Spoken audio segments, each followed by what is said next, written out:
പഞ്ഞിക്കെട്ടുകൾ പോലെ മൂടിക്കിടക്കുന്ന നീലാകാശം കാണുമ്പോൾ തന്നെ നല്ല ഭംഗിയുണ്ടല്ലോ. നമ്മുടെ ഈ യാത്ര തണ്ണീർമുക്കം ബണ്ടിലൂടെയാണ് കേട്ടോ. ഏകദേശം ഒരു ഉച്ച സമയമാണ്, അത് കാരണം നല്ല ആകാശമൊക്കെ നല്ല തെളിഞ്ഞ് കാണാൻ പറ്റും. അപ്പോൾ നമ്മുടെ ഈ യാത്ര തണ്ണീർമുക്കത്തിലൂടെ കുമരകത്തേക്കാണ് കേട്ടോ.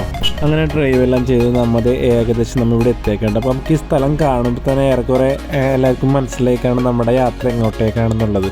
അങ്ങനെ നമ്മൾ കിളിക്കൂട് റെസ്റ്റോറൻറ്റിലേക്ക് നമ്മൾ എത്തിയേക്കേണ്ടത്. നമ്മൾ ചെന്ന സമയത്ത് വലിയ തിരക്കോ കാര്യങ്ങളോ ഒന്നും ഉണ്ടായില്ല. നമ്മൾ ചെന്ന സമയം ഒരു 12 മണി ആ ഒരു സമയമാണ്. കുറച്ചും കൂടി കഴിഞ്ഞാൽ ഇവിടെ നല്ല തിരക്കും കാര്യങ്ങളൊക്കെ ആയിക്കോളും. അപ്പോൾ നമ്മൾ അത് മുന്നേയായിട്ട് നമ്മളവിടെ എത്തിച്ചേർന്നൊക്കെയാണ്. നമ്മൾ ചെന്ന പാടെ എത്തി നോക്കിയത് കിളിക്കൂടിൻ്റെ അടുക്കളയിലേക്കാണ്. സാധാരണ കിളിക്കൂടിലേക്ക് നോക്കുന്നത് കിളിക്കുഞ്ഞുങ്ങളുണ്ടായിരുന്നല്ലാണ്. നമ്മൾ ഈ കിളിക്കൂടിലേക്ക് ഒന്നാക്കുന്നത് നല്ല ഭക്ഷണം തേടിയാണ് കേട്ടോ. ഭക്ഷണത്തിനുപരി നല്ല മധുരക്കള്ള്, വീര്യം കുറഞ്ഞ നല്ല മധുരക്കള്ള്, ആർക്കും കുടിക്കാവുന്ന നല്ല മധുരക്കള്ള് ഇവിടെ കിട്ടും.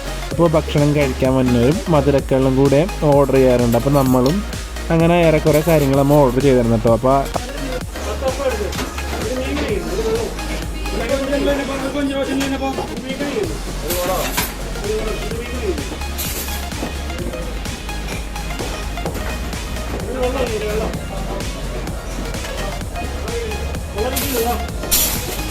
അങ്ങനെ ഏറെക്കുറെ തിരക്കും കാര്യങ്ങളൊക്കെ ആയി വരുന്നുണ്ട്. നമ്മൾ ചെന്ന സമയം 12 മണിയാണ്. അപ്പോൾ ആ തിരക്ക് കുറയാൻ വേണ്ടി നമ്മൾ ഇത്തിരി നേരത്തെ ചെല്ലും.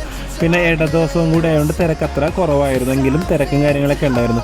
ഈ ഒരു സൈഡിലായിട്ട് AC റൂംസാണ് കേട്ടോ ഈ സൈഡിൽ. അതുകൂടാതെ മറുവശത്തായിട്ട് ഷെഡുകൾ കെട്ടിത്തിരിച്ചിട്ട് നമുക്കിപ്പോൾ വയല് കാര്യങ്ങളെല്ലാം കണ്ടിരുന്ന് നമുക്ക് നല്ലപോലെ ഭക്ഷണം കഴിക്കാം. ഇതൊക്കെയാണ് ഇപ്പോൾ കിളിക്കൂടിൽ സ്പെഷ്യലായിട്ടുള്ളത്. കാരി, കൊഞ്ചി, കരിമീൻ, വരാല് എന്നിവ മീനുകളൊക്കെ സൈസ്, അത് നമ്മൾ ഓരോ സൈസ് അനുസരിച്ചാണ് നമുക്കവിടെ ചാർജ് ഈടാക്കണം. അങ്ങനെ ഞങ്ങളും കുറച്ച് ഫുഡ്സൊക്കെ ഓർഡർ ചെയ്തിട്ടുണ്ടോ. താറാവ് മപ്പാസ്, പൊറോട്ട, കള്ളപ്പൊക്കെ എന്നൊരു വേറൊരു വെറൈറ്റി ടേസ്റ്റാണ്. ഞാൻ ആദ്യമായിട്ട് കഴിച്ചുകൊണ്ടാണെന്ന് അറിയില്ല, നല്ലൊരു വെറൈറ്റി ടേസ്റ്റായിരുന്നു. കള്ളപ്പം നമ്മുടെ താറാവ് മപ്പാസ് കൊണ്ട് കഴിച്ചപ്പോൾ നല്ലൊരു ടേസ്റ്റാണ്. പിന്നെ അത് കൂടാണ്ട് ചിക്കൻ ഫ്രൈ, കാട ഫ്രൈ, കപ്പ, വരാല്, കരിമീൻ വാഴല് പൊള്ളിച്ചത്, ഫിഷ് കറി, ഇത്രയും കാര്യങ്ങളൊക്കെ നമ്മൾ ഓർഡർ ചെയ്തത്. അപ്പോൾ അത്യാവശ്യം ആ ടേബിൾ നിറഞ്ഞിരിക്കണമെന്ന് നമുക്ക് കാണാൻ പറ്റും. കിളിക്കൂട് റെസ്റ്റോറൻറ്റ് കുമരകം. നമ്മളിത് 2ാമത്തെ തവണയായിട്ട് ഇങ്ങനെ വന്നത്. അപ്പോൾ ആ വീഡിയോ എടുത്ത് നിങ്ങൾക്ക് കൂടി കാണിക്കാൻ വേണ്ടി ഞാനൊരു വീഡിയോ എടുത്തത്. മാത്രമല്ല ഇത് ടേസ്റ്റ് എങ്ങനെ പറഞ്ഞറിയിക്കണമെന്നറിയത്തില്ല, അത്രയും ടേസ്റ്റും കാര്യങ്ങളൊക്കെ ആയിരുന്നു. അപ്പോൾ കള്ളും നമ്മൾ ഫാമിലി ആയതുകൊണ്ട് കള്ളും കാര്യങ്ങളൊക്കെ നമ്മൾ ഒഴിവാക്കി. അതുകൂടാണ്ട് ഞാനിപ്പോൾ കള്ളപ്പം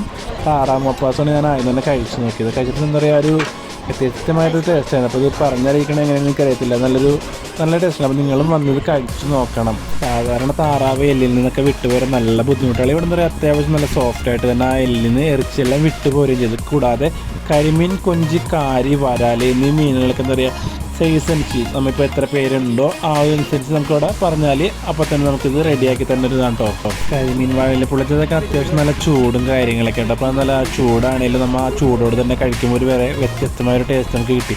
മാത്രമല്ല നമ്മൾ കരിമീനൊക്കെ കഴിച്ചതിന് ശേഷം നമുക്ക് ബ്രാലി, അപ്പോൾ ഏറെക്കുറെ വയറെന്ന് പറയാൻ നിറയും. ഇത്രയും സാധനങ്ങൾ കഴിക്കുമ്പോൾ തന്നെ ഏറെക്കുറെ നമ്മുടെ വയറ് നിറയും ചെയ്യും. കണ്ടോ, ഇപ്പോൾ നമ്മൾ വീഡിയോ കാണുമ്പോൾ തന്നെ നമ്മൾ അത്യാവശ്യം സാധനങ്ങളെല്ലാം കഴിച്ചു തരികയും ആ ഒരു ബ്രാല് മാത്രം നമുക്ക് മിച്ചം വന്ന് അത് നമുക്ക് പാഴ്സലായിട്ട് നമുക്ക് പൊതിഞ്ഞെടുക്കുകയും ചെയ്യാം. അപ്പോൾ ഇത്രയും കഴിച്ചപ്പോൾ നമുക്ക് ഈടാക്കിയ ഒരു റേറ്റ് എന്ന് പറയുന്നത് 2680 രൂപയായിട്ട് ഇത്രയും കാര്യങ്ങൾ കഴിച്ചിട്ട് നമുക്ക് ഈടാക്കിയത്. അപ്പോൾ നിങ്ങളും ഇതുവഴി പോകുമ്പോൾ കിളിക്കൂട്ടി കയറി നല്ല ഭക്ഷണമൊക്കെ കഴിക്കട്ടെ. അപ്പോൾ നമ്മുടെ വീഡിയോ ഇഷ്ടപ്പെട്ടെങ്കിൽ ലൈക്ക് ചെയ്യുക, ഷെയർ ചെയ്യുക, കമൻറ്റ് ചെയ്യുക. Thank you.